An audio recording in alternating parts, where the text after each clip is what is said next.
నమస్తే welcome to Suman TV. నేను మీ విష్ణు. ప్రస్తుతంతో పాటు ఆప్షన్స్ ట్రేడర్ కార్తీక్ నాగడి ఉన్నారు. తనతో మాట్లాడదాం.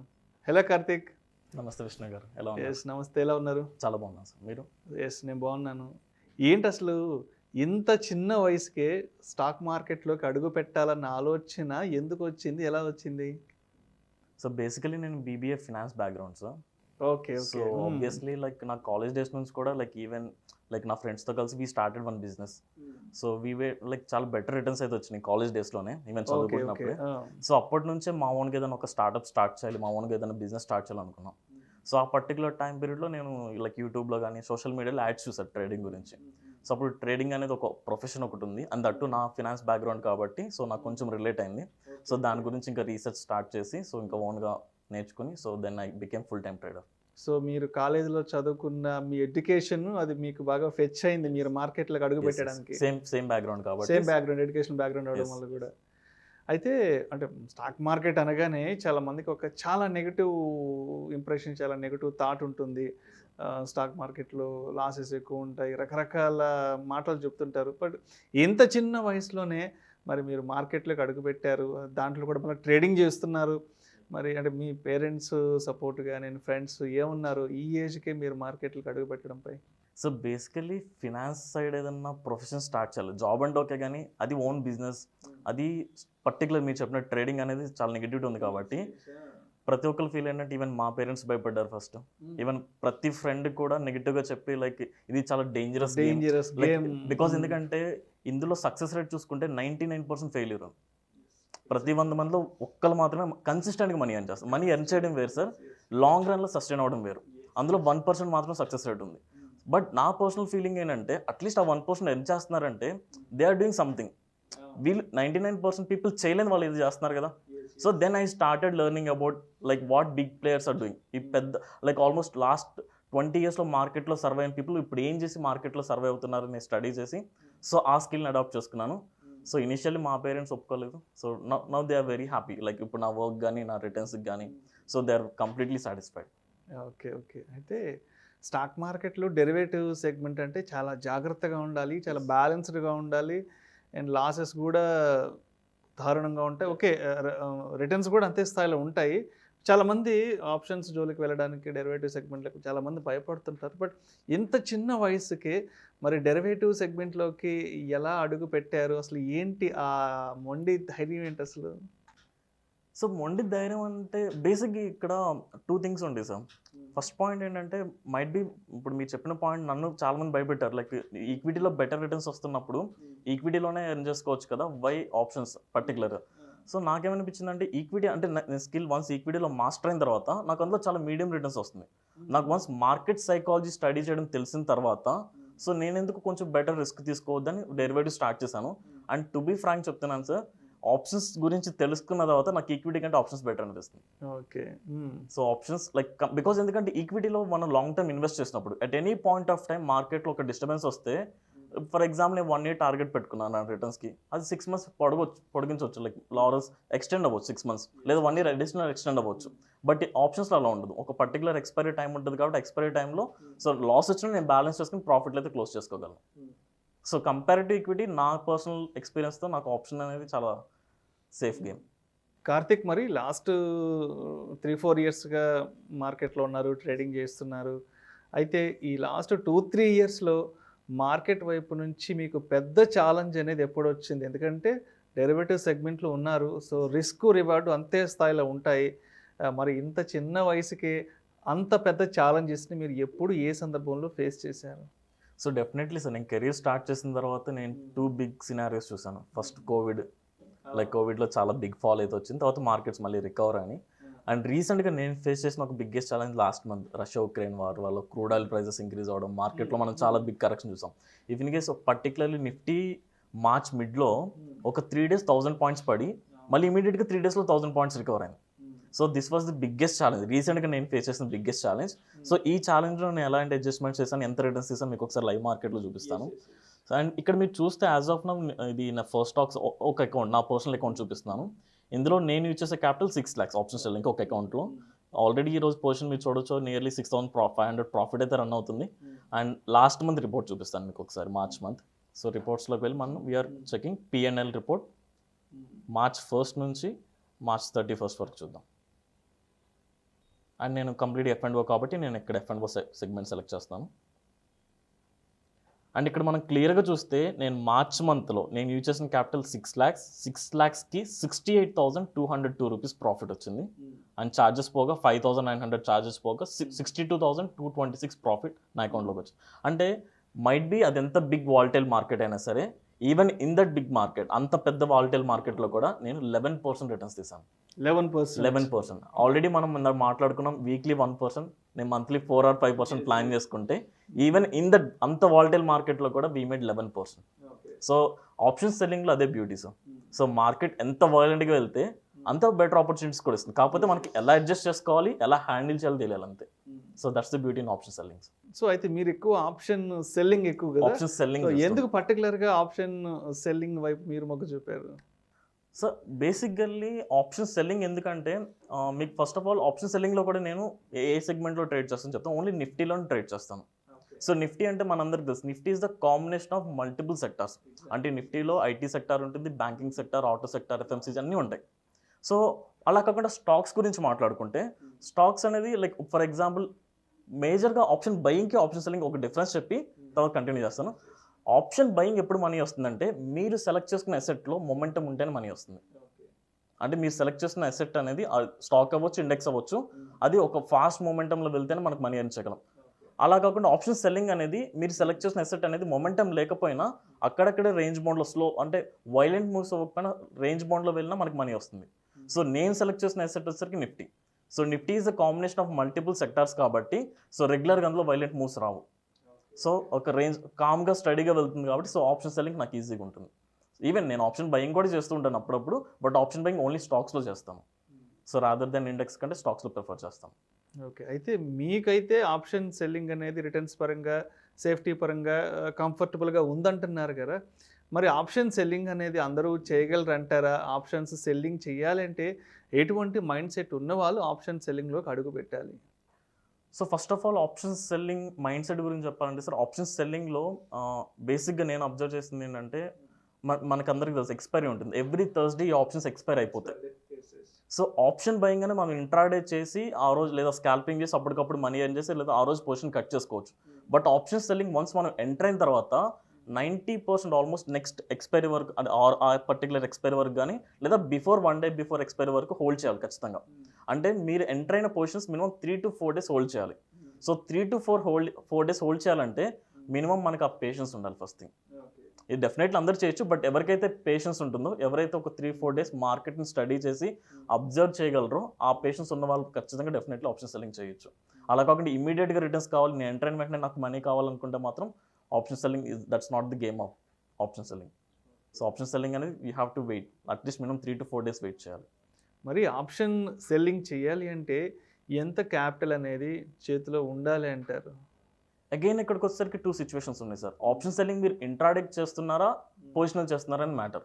ఇఫ్ ఇన్ కేస్ మీరు ఇంట్రాడేక్ చేస్తే మనం నేకెడ్ ఆప్షన్ సెల్లింగ్ అంటారు. నేకెడ్ ఆప్షన్స్ అంటే ఫర్ ఎగ్జాంపుల్ ఈరోజు నిఫ్టీ ప్రెసెంట్ వాల్యూ 17,700 ఉంది. ఇప్పుడు నేను 17,700 కాల్ ఆప్షన్ నేను సెల్ చేస్తే దాన్ని నేకెడ్ ఆప్షన్ అంటారు. అంటే నేను ఎలాంటి హెడ్జింగ్ చేయకుండా దాన్ని డైరెక్ట్గా సెల్ చేసేస్తున్నాను.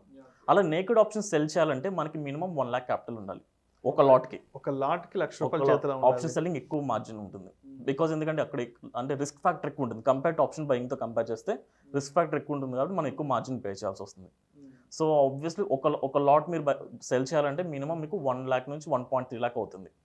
అలా కాబట్టి మీరు పొజిషనల్ ట్రేడింగ్ చేస్తే అంటే ఇంట్రాడే కాకుండా ఒక 2-3 days హోల్డ్ చేయాలనుకుంటే మీరు ఆ క్యాపిటల్ని తగ్గించుకోవడానికి మనం హెడ్జింగ్ చేస్తాం. హెడ్జింగ్ అనే లైక్ హెడ్జింగ్ అంటే ఏంటంటే ఇప్పుడు ఫర్ ఎగ్జాంపుల్ నేను 17,700 కాల్ ఆప్షన్ నేను సెల్ చేశాను అనుకుందాం. సో మనకి ఎక్స్పైరీ ఇప్పుడు కరెంట్ ఎక్స్పైరీ వచ్చేసరికి థర్స్డే ఉంటుంది. సో థర్స్డే లోపు కనుక మార్కెట్ 17,700 కిందే క్లోజ్ అయితే నాకు మ్యాక్సిమం ప్రాఫిట్ వచ్చేస్తుంది. But by any chance market నేను సెల్ చేసిన పాయింట్ 17,700 క్రాస్ చేస్తే నాకు మ్యాక్సిమం లాస్ రావడం స్టార్ట్ అవుతుంది.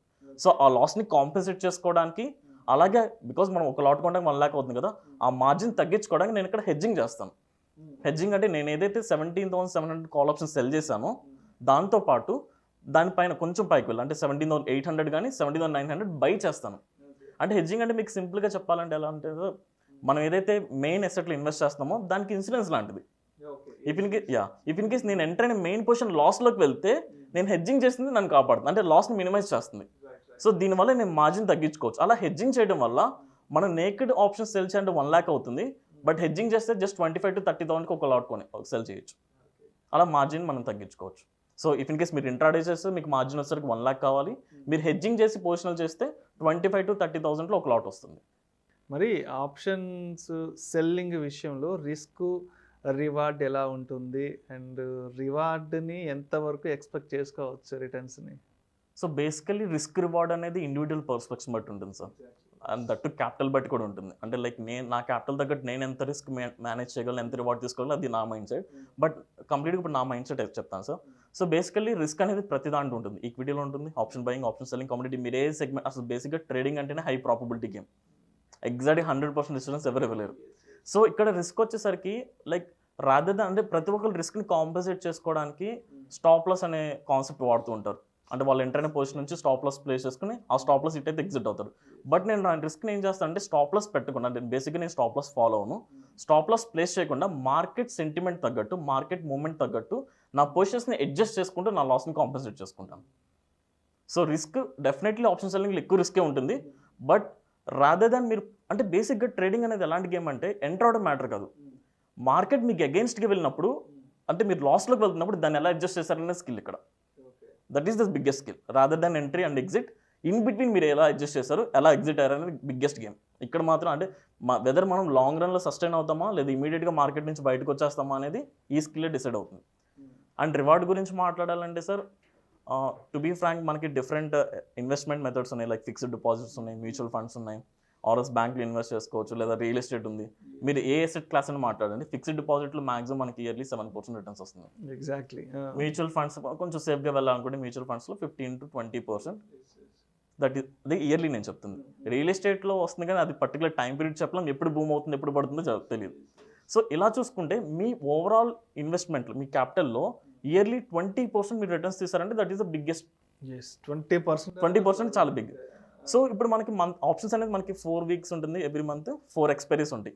సో నేను ఎవ్రీ వీక్కి 1% టార్గెట్ పెట్టుకుంటా నా క్యాపిటల్లో. అంటే ఫర్ ఎగ్జాంపుల్ నా క్యాపిటల్ 10 lakhs అయితే ఎవ్రీ వీక్ నా రిటర్న్స్ 10,000 ప్లాన్ చేసుకుంటా. అలా 4 weeksకి నేను ప్లాన్ చేసుకుంటుంది 4%. ఆన్ అన్ యావరేజ్ నేను మంత్లీ 4 to 5% ప్లాన్ చేసుకుంటాను. అలా ఇయర్లీ చూసుకున్నా, లైక్ 4 to 5% ప్లాన్ చేసుకున్న yearly I can make 60%. In between ఒక 2 months మనకి అగెయిన్స్ట్గా వెళ్ళింది మార్కెట్. సో ఓవరాల్గా 40 to 50% రిటర్న్స్ నేనైతే ప్లాన్ చేస్తాను ఆప్షన్ సెల్లింగ్కి, and I'm making that. Right. It's కంప్లీట్గా నా క్యాపిటల్ తగ్గట్టు, నా మైండ్ సెట్ తగ్గట్టు నేనైతే. So monthly 4 to 5% is the safest returns or consistent returns. Karthik, అదేవిధంగా ఈ ఆప్షన్స్ సెల్లింగ్ చేసేటప్పుడు తప్పనిసరిగా ఎటువంటి పారామీటర్స్ని కన్సిడర్ చేయాల్సి వస్తుందంటారు? సో డెఫినెట్లీ మనం చాలా సింగిల్ పారామీటర్ కాదు సార్, చాలా పారామీటర్స్ అది కన్సిడర్ చేయాలి. సో బేసిక్గా నేను చేసేది ఆప్షన్ సెల్లింగ్ పొజిషనల్ ట్రేడింగ్ చేస్తాను. పొజిషనల్ ట్రేడింగ్ అంటే నేను మినిమం 3 to 4 days హోల్డ్ చేస్తాను ఆ పర్టికులర్ ట్రేడ్ని. సో 4 days హోల్డ్ చేయాలంటే ఫస్ట్ ఆఫ్ ఆల్ నేను చూసేది ఏంటంటే rather than support and resistance ఎక్కువ చూస్తారు, దానికంటే మేజర్ మార్కెట్ సెంటిమెంట్ ఏంటి తెలుసుకోవాలి. Because not only Indian markets మాత్రమే కాకుండా గ్లోబల్ మార్కెట్స్ కూడా చూసుకోవాలి. సో ఫర్ ఎగ్జాంపుల్ బేసిక్గా నేను లైవ్ మార్కెట్లో చేసే రీసెర్చ్ కంటే మార్కెట్ అయిపోయిన తర్వాత చేసే రీసెర్చ్ ఎక్కువ. మన మార్కెట్స్ క్లోజ్ అయిపోయిన తర్వాత ఈవినింగ్ అరౌండ్ 7 to 8కి యూఎస్ మార్కెట్స్ ఓపెన్ అవుతాయి. అవి ఎలా ఓపెన్ అయినాయి, అవి ఎలా ట్రేడ్ అవుతున్నాయి, నైట్ సింగపూర్ నిఫ్టీ ఎలా ట్రేడ్ అవుతుంది, అండ్ ఆఫ్టర్నూన్ లైవ్ మార్కెట్లో ఆఫ్టర్నూన్ లైక్ 12:30 నుంచి 1:30 యూరోపియన్ మార్కెట్స్ ఓపెన్ అవుతాయి. సో ఇలా కంప్లీట్గా అన్ని గ్లోబల్ పారామీటర్స్ అని కన్సిడర్ చేస్తాను. సో దాన్ని బట్టి నాకు ఓవర్వ్యూగా ఈ వీక్ మార్కెట్ సెంటిమెంట్ ఎలా ఉండబోతుందో ఒక బేసిక్ వ్యూ వస్తుంది. సో దాని తగ్గట్టు నేను ట్రేడ్ ప్లాన్ చేస్తాను.